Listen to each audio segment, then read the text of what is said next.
सुशीला के दो बेटे थे, अंबर और चंदर। 2 साल पहले चंदर की शादी रानी से हुई थी। मेरी बहू कितनी संस्कारी है, हर समय घूंघट किए रहती है। अब दूसरे बेटे अंबर की शादी बहुत ही मॉडर्न लड़की मायरा से हुई। नई बहू घूंघट में आती है। अपने कमरे में मायरा बड़बड़ाती है, उफ, कितनी गर्मी है।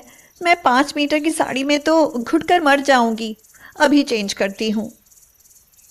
गांव की औरतें जब मायरा को देखने आईं तो वह जीन्स और टॉप पहने कुर्सी पर बैठी थी। जूड़े या चोटी की जगह उसके बाल कटे थे। उसको देखकर औरतें कहने लगी, हाय राम, यह कैसी सी बहू है। दूसरी औरत बोली, हमारे यहाँ तो कभी ऐसी बहू नहीं आई। तीसरी औरत ने कहा, राम राम सुशीला, यह तुम्हारी बहू कैसी है। इसने तो तुम्हारी नाक कटवा दी। सुशीला यह सब देखकर बहुत नाराज थी।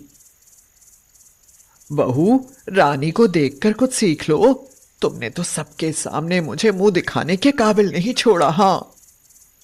उसकी दूसरी बहू रानी मायरा से ईर्ष्या करने लगी, क्योंकि वह सुंदर भी थी और पढ़ी लिखी भी थी। रानी मायरा को नीचा दिखाने के मौके ढूंढने लगी।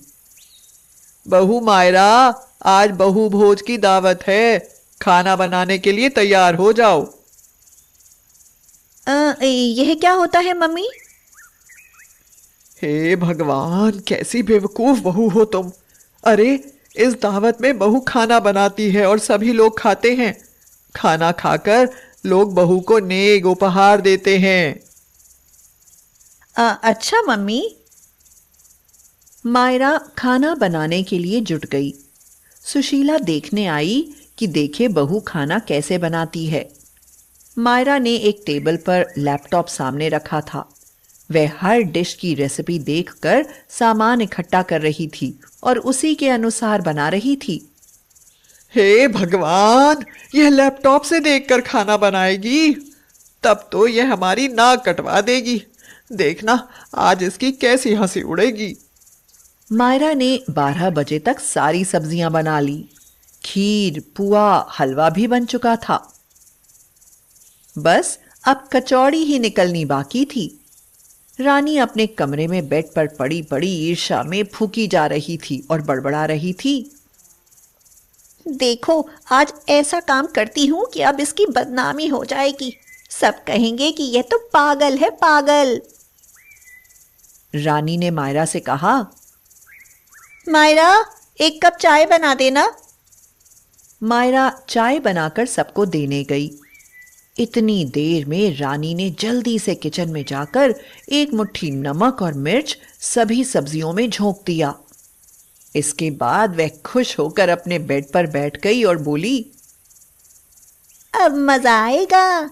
जब सब खाना खाएंगे फिर तो मायरा की वजीहत होगी। सुशीला ने कहा, बहू लाओ, पहले मैं सब्जी चक्कर देख लूं, नहीं तो बाद में पता चले कि कोई कमी है। सब्जी चखते ही उसका तो मुंह जलने लगा और उसके मुंह का स्वाद भी खराब हो गया, क्योंकि नमक और मिर्च दोनों ही बहुत ज्यादा थे। सुशीला बहुत नाराज हो रही थी और कह रही थी, मैं जानती थी कि तुम ऐसा ही करोगी। सुशीला ने मायरा को बहुत डांटा। मायरा रोने लगी, लेकिन उसने संभालने की कोशिश की, क्योंकि समय बहुत कम रह गया था और लोग आने ही वाले थे। उसने तुरंत ही लैपटॉप में सर्च किया, सब्जी में ज्यादा नमक पड़ जाने पर क्या करें। मायरा बोली, अब मैं इन सब्जियों को और टेस्टी बनाती हूँ। उन सब्जियों में उसने आटे की छोटी छोटी पूड़ियों जैसी गोलियां बनाकर डाली, बटर मलाई डाली, थोड़ा टमाटर, थोड़ा नींबू, थोड़ा घी डाला। वे ढेर सारी सब्जियां अब टेस्टी सब्जियां बन चुकी थीं। खाना पीना शुरू हो चुका था। चहल पहल शोरगुल मचा था। खाने पीने की सभी प्रशंसा कर रहे थे। फिर तो आए दिन ऐसा होने लगा। कभी चाय में चीनी डबल होती तो कभी सब्जी में नमक दूना होता। सुशीला ने रानी को ऐसा करते देख भी लिया, लेकिन वह भी मायरा से नाराज रहती थी, इसलिए उसने रानी से कुछ नहीं कहा। उल्टे गुस्से के कारण मायरा को ही डांटती रहती थी। रानी छिपकर काम बिगाड़ती रहती थी, जिससे मायरा की खूब डांट पड़ती। सुशीला हर समय उसे फटकारती रहती थी और रानी की तारीफ करती रहती थी। एक दिन अचानक सुशीला के सीने में दर्द होने लगा। फिर उसकी तबीयत बहुत खराब हो गई। उस दिन घर पर कोई भी नहीं था, केवल रानी, सुशीला और मायरा ही थी।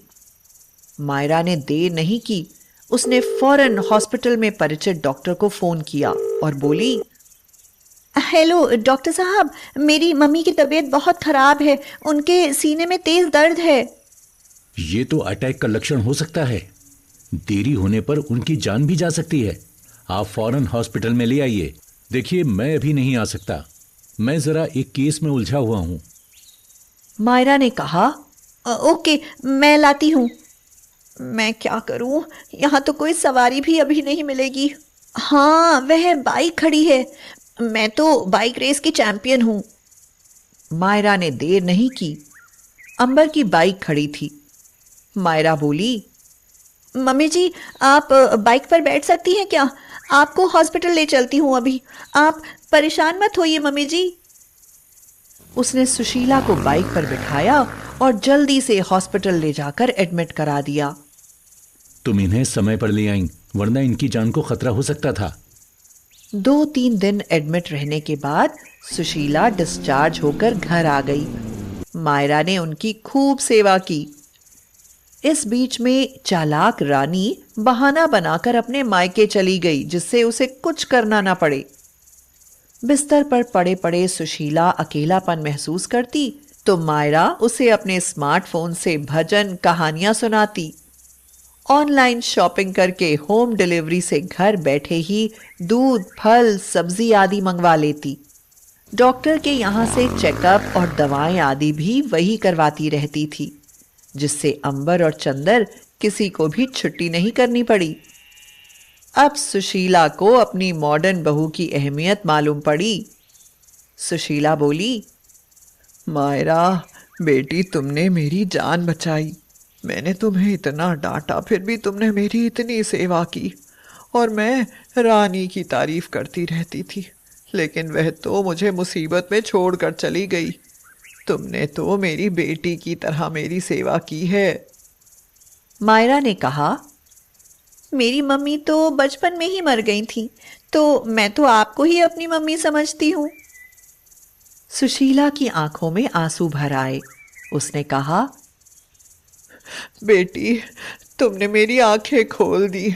केवल घूंघट से ही कोई संस्कारी नहीं होता। संस्कार तो अच्छे गुणों से होता है। अगर तुम मॉडर्न नहीं होती तो आज मेरी जान भी नहीं बचती।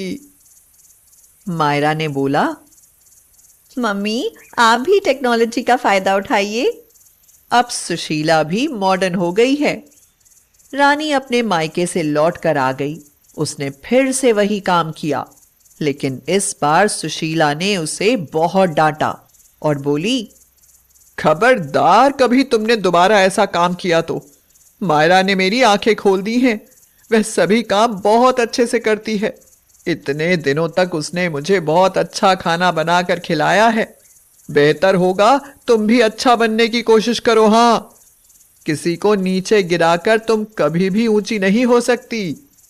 रानी बहुत शर्मिंदा हो गई। उसने दोनों से क्षमा मांगी और उसने भी अपनी आदतें सुधार ली।